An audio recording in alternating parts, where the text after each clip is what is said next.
Hello, everyone. Today on the final bar, we'll do our normal Monday routine where we hit the market from three directions: top down macro, bottom up stock picking, sector rotation. We're going to hit on the key charts in each of those areas in the market. When we talk big picture, we'll talk about the S&P really chopping around through the course of the day. Last week, really a distribution week. We'll talk about some of the lines in the sand for the S&P, as well as some of the other major asset classes we want to review, including Bitcoin back struggling, testing that 42 to 44,000 level. Ladies and gentlemen, this is the final bar.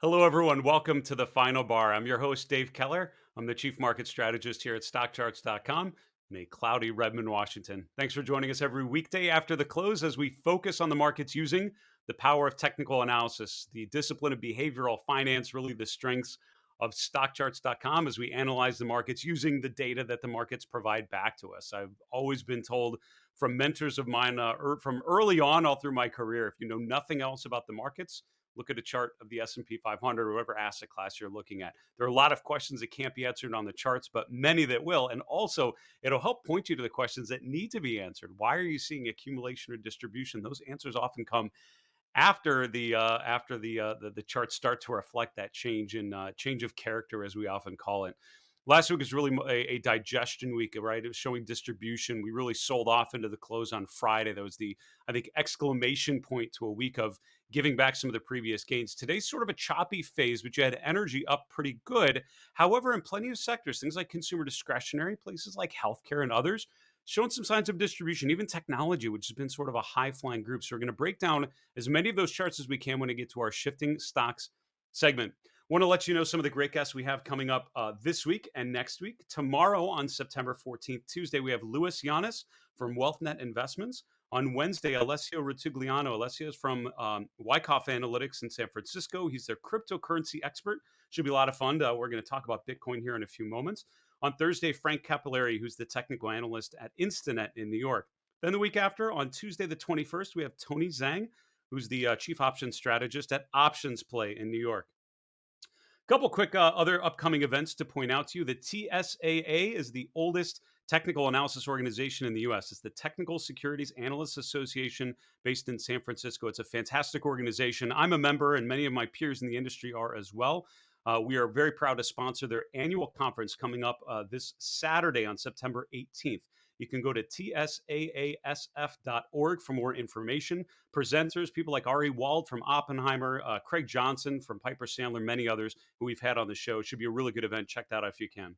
Also, go to my website, marketmisbehavior.com/confirmation bias for more information on my free webinar coming up tomorrow, September 14th, called How to Avoid Confirmation Bias. I spent a lot of time working with individual investors, financial advisors, institutional investors over my career. And I will tell you, confirmation bias is a sneaky one. It's what basically causes you to flip your routine around and not analyze things without a biased opinion. You want to gather the evidence and then make your decisions. Go to my website, marketmisbehavior.com/confirmation bias to sign up for that free event. Let's continue on with today's market recap. As I mentioned, last week was sort of distribution mode, and you can see on the little two-day chart of the S&P 500, the sell-off going into the close on Friday. Today, opening up a little bit higher, but really distributing through the course of the day. We rallied in the last hour, which pushed the S&P back into the positive, closing up about 0.25% from where we finished Friday, so closing just below 44.70. It's worth noting the NASDAQ Composite, the NASDAQ 100 actually finished below water. They actually lost just a touch. I mean, it's a rounding error below zero. Mid caps and small caps actually outperformed today. And if you look at the sector leadership, you'll probably see why. Energy, financials are a lot more weighted in the mid and small cap indexes than they are in the large cap indexes. There's a lot more in technology and consumer and things like that. So when you see small and mid caps up, it's usually or relative to the large cap index. It's usually because something like the cyclicals, things like energy, financials, even have had a nice day, and that's what's allowing those indexes to perform a little better. The VIX going a little bit lower, coming back down below 20. finishing the day around 1930. Other asset classes, very quickly, we had yields coming off today with the TNX, dollar sign TNX, which is the 10-year yield, down about 1.25%. The TLT up about 0.6%. The dollar flat. Gold and precious metals sort of flat to positive, with the GLD up 1/3%. Energy prices went higher, so you see oil and natural gas up pretty good. Gasoline futures as well, and again the energy sector, the top of the group. Cryptocurrencies we'll look at in a little more detail here, but really giving back some previous gains here again today. So Bitcoin rallied during the equity trading session here in the last couple hours, but overall still well below the 52,000 range we were at not too long ago. We're now down to the mid 40s once again, and that change in character of Bitcoin is an interesting one. It's always compelling from a technical perspective when you see a chart that tries to break out and doesn't do so, right? And the chart of Amazon may be a good example of that. We had a breakout to swing highs and it didn't hold it. It didn't maintain that breakout. It came back in the range. In Bitcoin, you see the same thing with the break above 50,000. Let's start, however, with the chart of the S&P 500. So this has been, the chart we've talked about for many, many moons. And again, as we've talked about in previous days and in previous weeks, not that this game is ever easy, but I think you have a pretty clear set of circumstances to look for if you're concerned about this give back that we've had in the last week and a half, and you're concerned about risk management. I've had people, asking questions about, when you decide to take profits, when do you get out of a market that's come off? So to start with, we are still below the shallowest corrections that we've had through the course of the year. I mean, the average correction has been sort of in the 4 to 6% range, usually more 4 to 5%. We're not even really there yet. So let's be patient here. This is still, one of these really short-term pullbacks so far. The way that you can differentiate, I would argue, between a short-term, just a quick blip, buyable dip type of pattern, and something that has the potential to be something more painful, more drawn out, and more negative in terms of price and/or time. You have to look for certain things. There's 4 things that I laid out. I actually wrote an article on this that was featured in our Chart Watchers newsletter on Saturday. Go to my blog on Stock Charts called The Mindful Investor if you want to read that, or on my YouTube channel called Market Misbehavior. I sort of talked through the 4 different components, the indicators you want to be looking for. But very quickly, number one, a lower high. Number two, a lower low. So we're in this pattern of higher highs and higher lows, which has continued pretty consistently year to date, really since the November breakout of this range back here on the left side of the chart.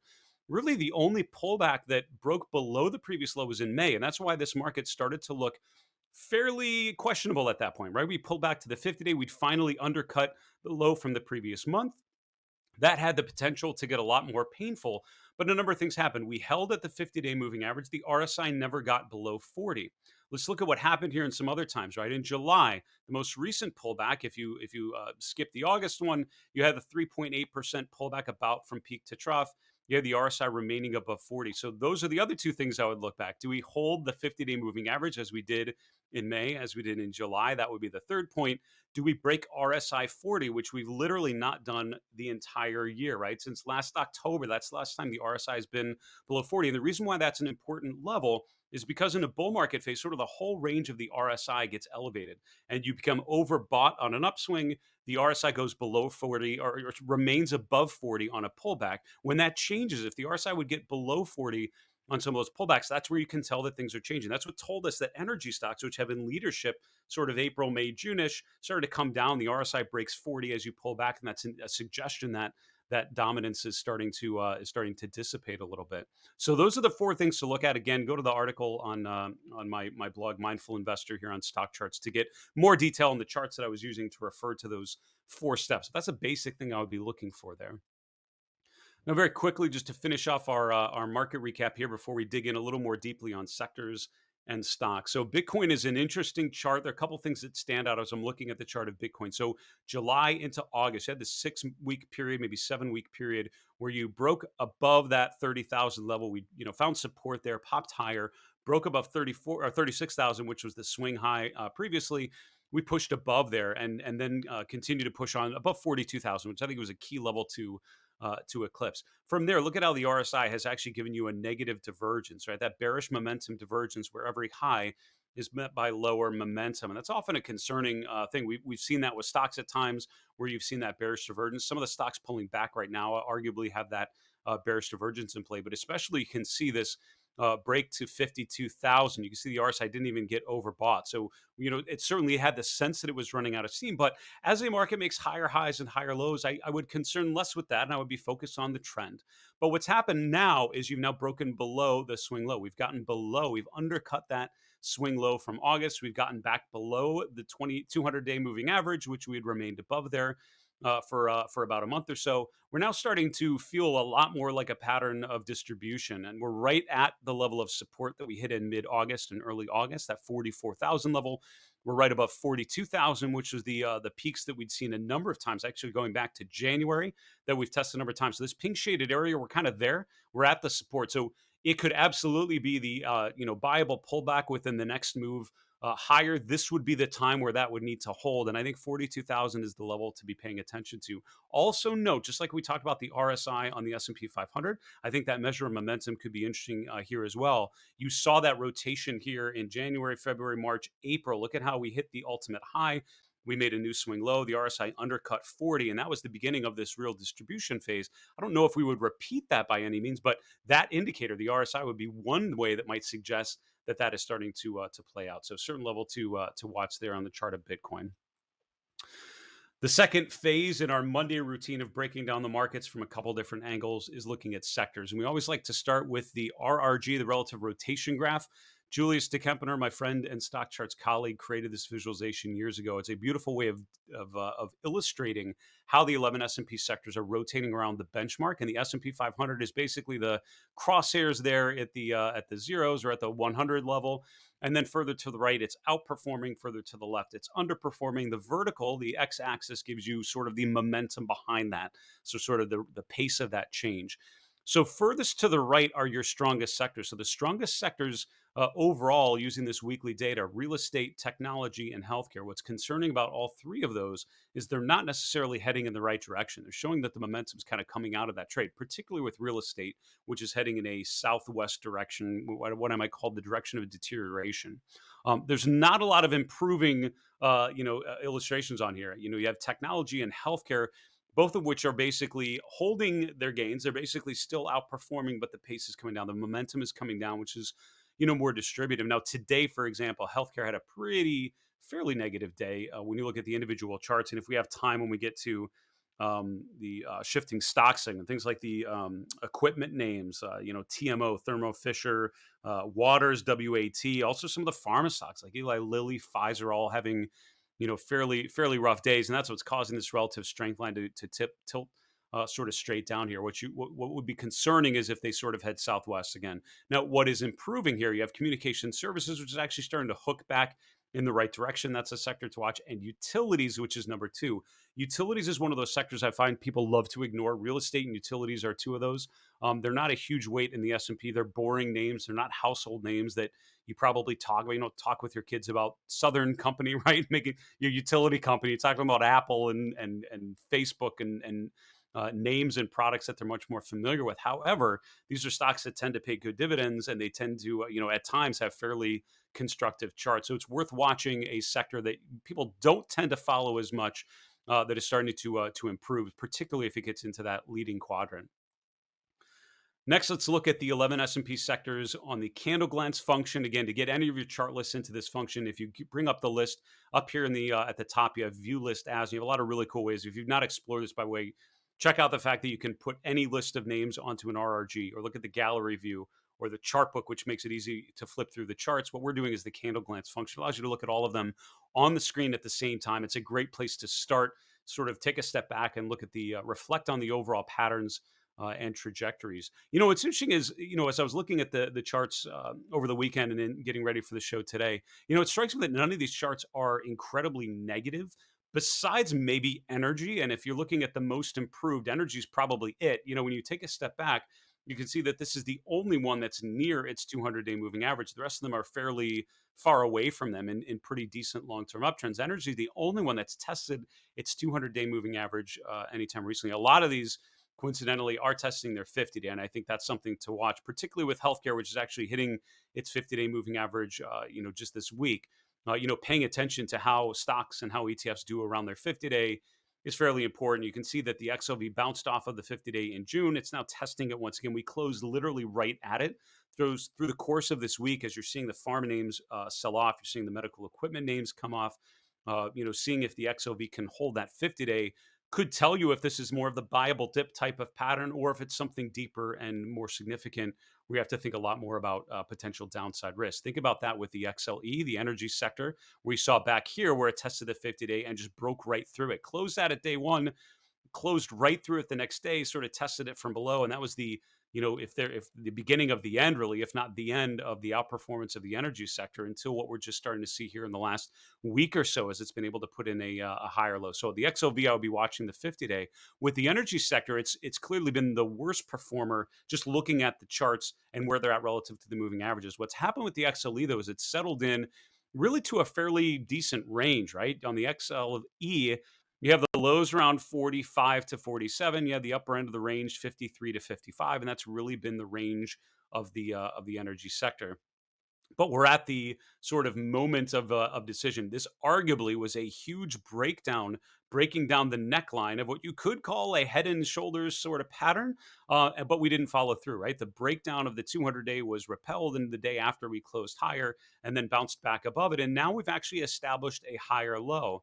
When we get to our next segment, if we have time to go through some of the energy stocks, it's things like Apache and EOG and others that are actually started to put in higher lows. Some of those had bullish momentum divergences, with lower lows in price, just like the XLE, but higher lows in the momentum and starting to rotate higher. Now they still have a lot to prove, and I would say on the XLE, getting above 50, getting back above the 50-day, that would start to illustrate more of a pattern of accumulation. At this point, it's still sort of a consolidation phase, I would say, after this sell-off June into July. But if you do get the follow-through, if today is the beginning of something further and you get the break above 50, I think that could be a compelling chart. Worth noting, by the way, we didn't have time to look at commodities earlier, but I would look at, that's not it, the DBC, which is the commodity index, testing new all-time highs here, right? So the CRB index, the DBC, GCC, these are all sort of major commodity ETFs looking at a broad commodity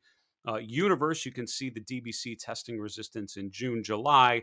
No, just testing it once again. A breakout above there really speaks to the strength in energy, but some of the broader commodity-oriented sectors like materials and others. We need to take a quick break. We'll be back with my next segment, Shifting Stocks. We'll see you in a minute.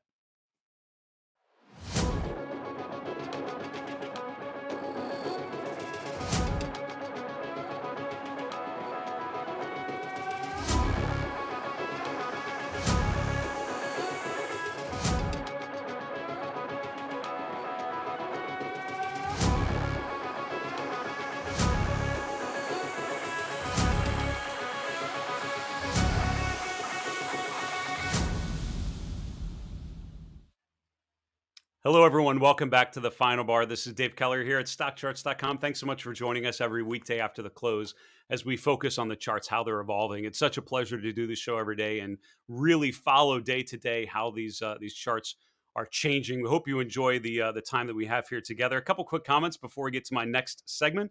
First off, we love to hear from you, particularly questions that come up as you're analyzing your own charts.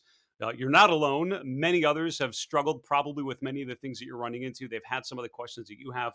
Let us help you go in the right direction. You can email us any of your questions, thefinalbar at stockcharts.com. We're on Twitter at FinalBarSCTV. We're on YouTube. Just put a comment below the video you're watching on our Stock Charts channel. We'll gather all those questions and hope to answer yours in our next mailbag segment on Tuesday's show. Also, go to StockChartsTV.com. Use your email address. You can set up a free account. You can start watching all of our great content right from the website, also from any of your mobile devices. Great shows like The Final Bar and many others. Special events like The Pitch, our mid-year market outlook, our year in review, and many, many others. Go to StockChartsTV.com or just search on your mobile device on any of the app stores for Stock Charts TV on demand. Our next segment is called Shifting Stocks. So we've now completing this three-pronged approach to market analysis. And again, it is a small preview or a small sample of the type of work that I do in the course of analyzing the markets from a technical perspective. You start big picture, you look at sectors, then you look at individual names. And they're done independently, right? For me, it's not a linear process. I do sort of do them at different times. I'm always screening for stocks on the move. but at the same time, keeping a proper eye on the big picture. So here I just want to highlight some of the names that are moving that I think are worth paying attention to. Let's start with the solar stocks. So I was actually, it caught my eye earlier today, the run that First Solar's had. We actually talked about this last week, but really nice move higher, closing up almost 7% on a day. As you know, that the market's sort of choppy, but that is the latest in a nice rotation from distribution phase to accumulation phase, and that is sort of the classic chart that I love to be able to capture. Sort of making lower lows, and all of a sudden you make a nice higher low, making lower highs, and then you switch that to making higher highs. Today was a really nice follow through above the key 100 level. And if you think that is a gimmicky, ridiculous thing that you focus on when a stock hits 100, it isn't. And I've actually talked to people who have done academic research on how markets tend to consolidate. They tend to actually group trades around big round numbers because the participants, the humans that trade those stocks, tend to think of 100 as having some special value, even though it really doesn't in the course of market activity. We think it does. And as a result, it tends to manifest itself in orders, and it tends to manifest itself in support and resistance levels. If you look at a lot of charts, you'll see that. And I think today getting above 100 after reaching that last week and not quite following through is a significant one. Interesting chart to watch. Now, it's worth noting that solar stocks at the moment are not super homogenous. So you have Fun is not the one. Sun. I was going to say that's Cedar Fair. That's Cedar Point in shout out to Northeast Ohio. But Sunoco, no, that's not it. What am I looking at? Sun Fun. What was I looking at? Sun Fun. Solar stocks. TAN. Where am I going today? TAN is a solar ETF.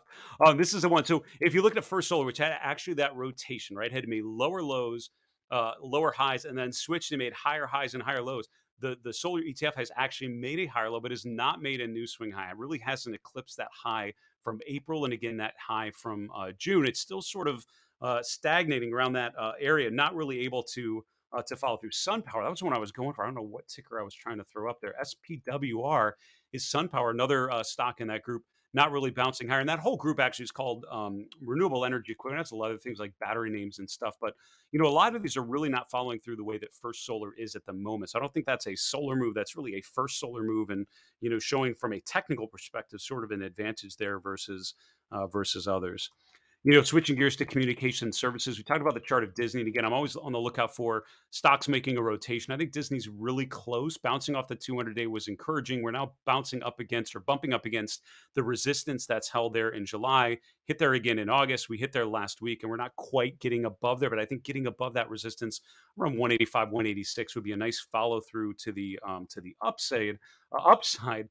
Lumen, by the way, in the same group, it's more a different group within there, but when in the same sector, communication services, bouncing to the upside. A nice move today, up 5%, really clearing the 200-day moving average. Once again, this is a stock that had bounced down to around 11 and now rotating higher. It's a higher yielding name, but a name to pay attention to. I'm selfishly showing that because our hometown Seattle Seahawks pulled off a decent victory this weekend.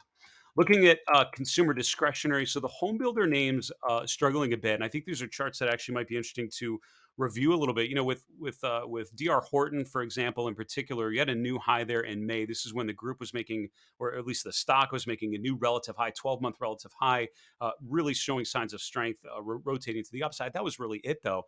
Came off of that and then started to retrace that previous gain. Now it's hit resistance. Surprise, surprise, at $100. I didn't think of that when I was going to bring up the chart, but there it is. We rotated lower. So now we're making a lower high, right? We're not able to eclipse that previous high. And again, a strong chart, a decent uptrend, a consistent uptrend keeps making higher highs, keeps making higher lows. When that pattern changes, that's when you have to start to be concerned. So it's not a huge deal at this point, but what you should be concerned about is, do we make a new swing low? We've now made a lower high. Do we make a lower low? And the question is, do we get below 85, which would be the low from July?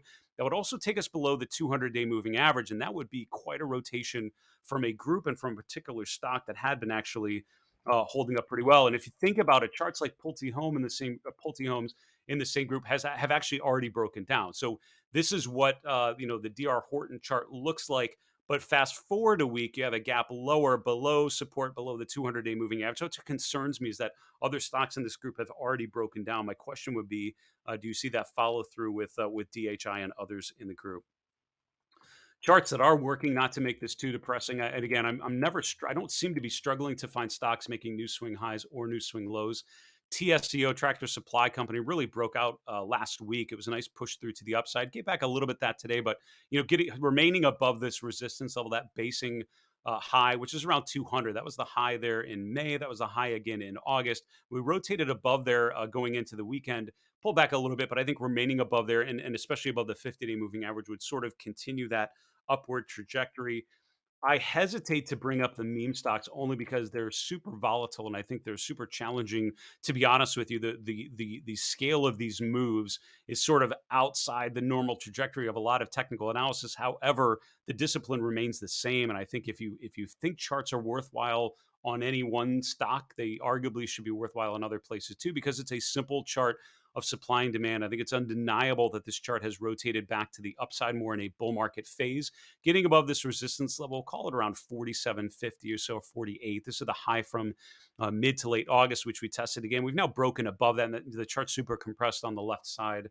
So let's maybe bump it into like a 1 year chart. Here we go.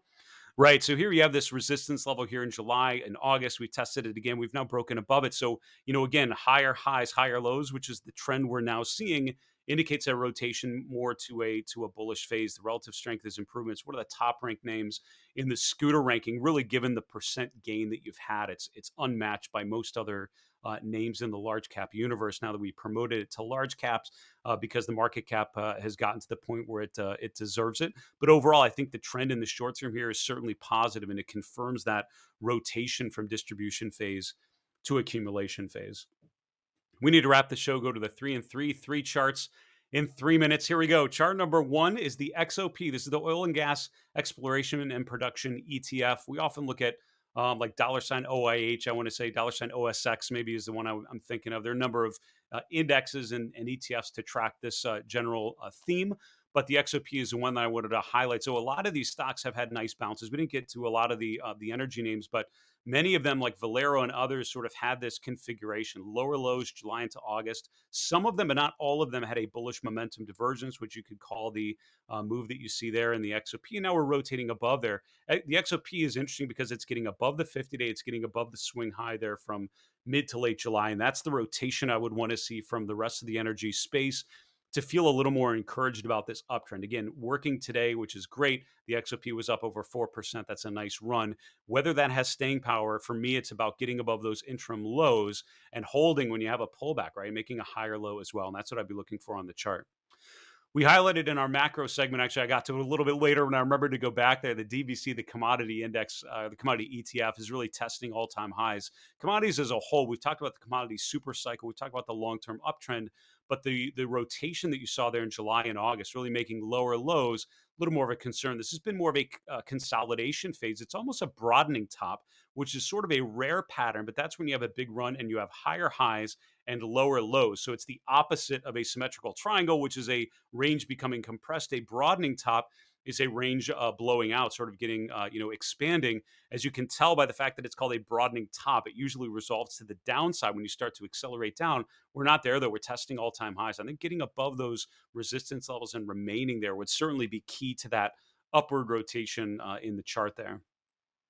Finally, the chart of Bitcoin. We talked a little bit about cryptocurrencies. And again, I'm excited later this week. I think it's on Wednesday. I have Alessio Rutigliano from Wyckoff Analytics, who's the crypto expert. It'll be interesting to get his take on what we've seen. This is a volatile space. There's a lot of volatility, a lot of movement. I was talking actually with my guest, Ryan Dietrich, from LPL Financial before his guest appearance last week, talking about cryptocurrencies. And again, we talked about just the upside, that it's still a foreign concept to many individual investors. Many financial advisors really don't have a great way of incorporating that into their process or into their allocations. However, you think about that uptake and you see the long-term potential. However, the potential should be reflected in the chart. And when I'm looking at a chart of Bitcoin, is that 50,000 level felt very meaningful. We broke above it for a couple of days, but really didn't stay there. That down move that you saw, which was last weekend, really showed distribution. We've now undercut the swing lows from August. We are right at that pink shaded area, 42,000. I think the ultimate line in the sand. Also keep an eye on the RSI and make sure that remains above 40. That would keep it more in the bullish phase. Folks, that is our show for today. Thanks for joining us every weekday after the close, live at 4 p.m. as we break down the activity in the markets. For StockCharts.com, I'm Dave Keller. Be well, stay safe. We'll have a good night. Hey guys, Dave Keller here with StockCharts.com. Thanks so much for watching our video. If you enjoyed it, and we hope you did, hit the like button right below. Also, we have so much new content every day. Consider subscribing to the channel. Just hit the subscribe button in the video or right below. Thanks for watching. Stay safe. Have a fantastic day.